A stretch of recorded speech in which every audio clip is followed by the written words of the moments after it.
নমস্কার বন্ধুরা, আজকে শেয়ার করব ডিমের রেসিপি। একঘেয়ে ডিমের ঝোল না বানিয়ে একবার এইভাবে বানিয়ে নিন, খেতে দারুণ লাগবে।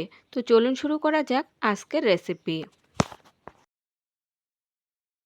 তো বন্ধুরা, আজকের এই রেসিপি করার জন্য আমি 5টা ডিম সেদ্ধ করে রেখেছিলাম।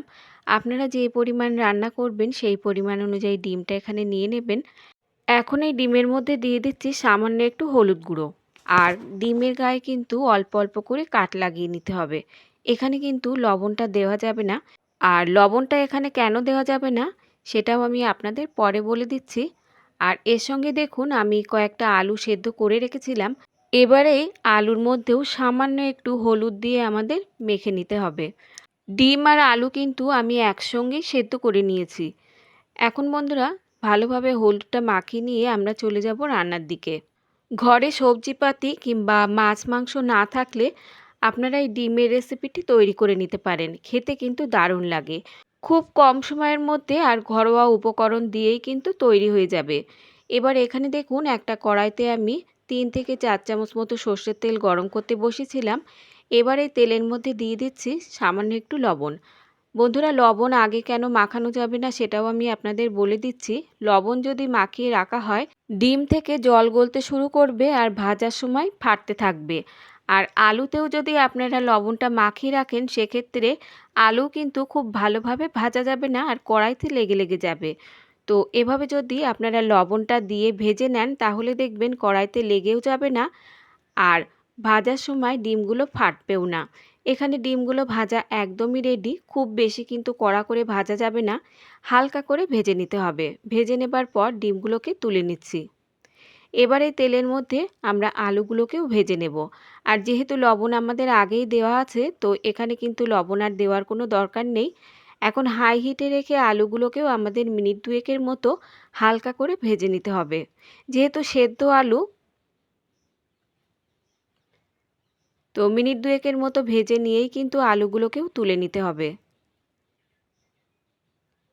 এখন এই তেলের মধ্যে ফোড়নে দিয়ে দেব আমি হাফ চামচ মতো গোটা জিরে, একটা তেজপাতা, আর দিয়ে দিচ্ছি থেতো করা 2টো এলাচ দানা। এলাচ দানাটা কিন্তু এভাবে একটু থেতো করে দিতে হবে, তাহলে দেখবেন রেসিপির মধ্যে দারুণ একটা ফ্লেভার আসবে। ফোড়নটা কয়েক সেকেন্ডের মতো নেড়ে চেড়ে নিয়ে এর মধ্যে দিয়ে দিচ্ছি একটা বড় সাইজের পেঁয়াজ বাটা। পেঁয়াজ বাটাটা দিয়েও কিন্তু হাই হিটে রেখে আমাদের মিনিট 2-3 মতো বেশ ভালোভাবে ভেজে নিতে হবে, যতক্ষণ না পেঁয়াজে বেশ একটা লালচে রং ধরে যায়। এই ডিমের ঝোলের রেসিপিটা মশলাটা যত ভালোভাবে কষিয়ে কষিয়ে রান্না করা যাবে, ততই দেখবেন খেতে বেশি টেস্টি হবে। এবার আদা রসুনটা দিয়েও কিন্তু আমাদের বেশ 2-3 মিনিটের মতো আবারও কষিয়ে নিতে হবে। আর এর সঙ্গে আমি দিয়ে দিচ্ছি 1 চামচের একটু কম চিনি। চিনিটা দিলে দেখবেন এই রেসিপির কালারটা দারুণ আসবে আর খেতেও কিন্তু বেশ ভালো লাগবে।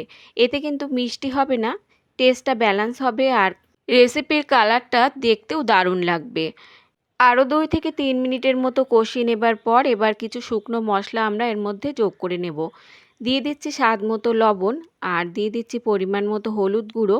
হাফ চামচ মতো দিচ্ছি এখানে জিরে গুঁড়ো, হাফ চামচ মতো দিচ্ছি ধনে গুঁড়ো, আর কালারের জন্য সামান্য একটু দিয়ে দিচ্ছি কাশ্মীরি লঙ্কার গুঁড়ো। এবার এর মধ্যে যোগ করে দেব সামান্য একটু জল, যাতে মশলাটা কষানোর সময় লেগে বা পুড়ে না যায়। আরও মিনিট 2 মতো খুব ভালোভাবে গুঁড়ো মশলা দিয়ে কষিয়ে নিতে হবে। কষাতে কষাতে মশলা থেকে তেলটা ছেড়ে যাবার পর এর মধ্যে যোগ করে দিতে হবে সেদ্ধ করে রাখা আলু। আলুটা দিয়েও কিন্তু আরও 1 থেকে 2 মিনিটের মতো কষিয়ে নিতে হবে। দেখতেই পাচ্ছেন বন্ধুরা, মশলাটা কিন্তু কষাতে কষাতে বেশ যখন তেলটা ছেড়ে যাবে, তখন এর মধ্যে যোগ করে দিতে হবে আলু। আর আলু দেওয়ার পরে আরও একটু সামান্য জল দিয়ে দিলাম। মশলার সঙ্গে আলু একটু সময় নিয়ে যদি কষিয়ে নেওয়া যায়, রান্নার পর এই আলুগুলো খেতে কিন্তু অসাধারণ লাগবে। তো আরও 2 থেকে 3 মিনিটের মতো কষিয়ে নেবার পর এর মধ্যে দিয়ে দিচ্ছি একটা বড় সাইজের টমেটো বাটা। টমেটো বাটা দিয়ে আরও কিছুক্ষণ নাড়াচাড়া করে এর মধ্যে আমরা যোগ করে দেব হালকা উষ্ণ গরম জল। বন্ধুরা, এই রেসিপিটা কিন্তু আপনারা ফ্রাইড রাইস, ভাত, রুটি, পরোটা পোলাও সব কিছুর সঙ্গেই খেতে পারবেন। খেতে কিন্তু অসাধারণ লাগবে। খুব ভালোভাবে কষিয়ে নেবার পর এর মধ্যে আমি দিয়ে দেব পরিমাণ মতো জল। তবে কিন্তু একদম পাতলা ঝোল হবে না, সেই বুঝে এখানে জলটা যোগ করে দিতে হবে। এখানে আমি যোগ করে দিচ্ছি 1 গ্লাস মতো উষ্ণ গরম জল।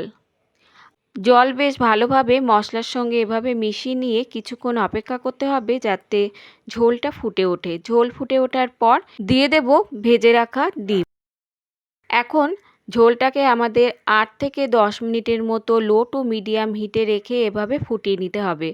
10 মিনিট মতো ফোটানোর পর ঝোলটা দেখুন বেশ ঘন হয়ে এসেছে আর উপরেও কিন্তু তেলটা ভাসতে শুরু করেছে। আমাদের ডিমের ঝোলটা কিন্তু একদমই রেডি বন্ধুরা।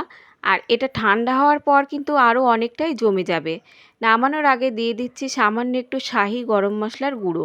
গরম মশলার গুঁড়ো মিশিয়ে নিয়ে কিছুক্ষণ স্ট্যান্ডিং টাইমে রেখে দেব, তারপর সার্ভ করে নেব।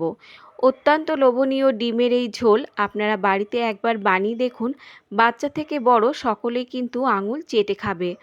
এখন আমি আপনাদের দেখিয়ে দিচ্ছি, দেখুন ডিমের রেসিপিটা দেখতে কতটা লোভনীয় লাগছে বন্ধুরা।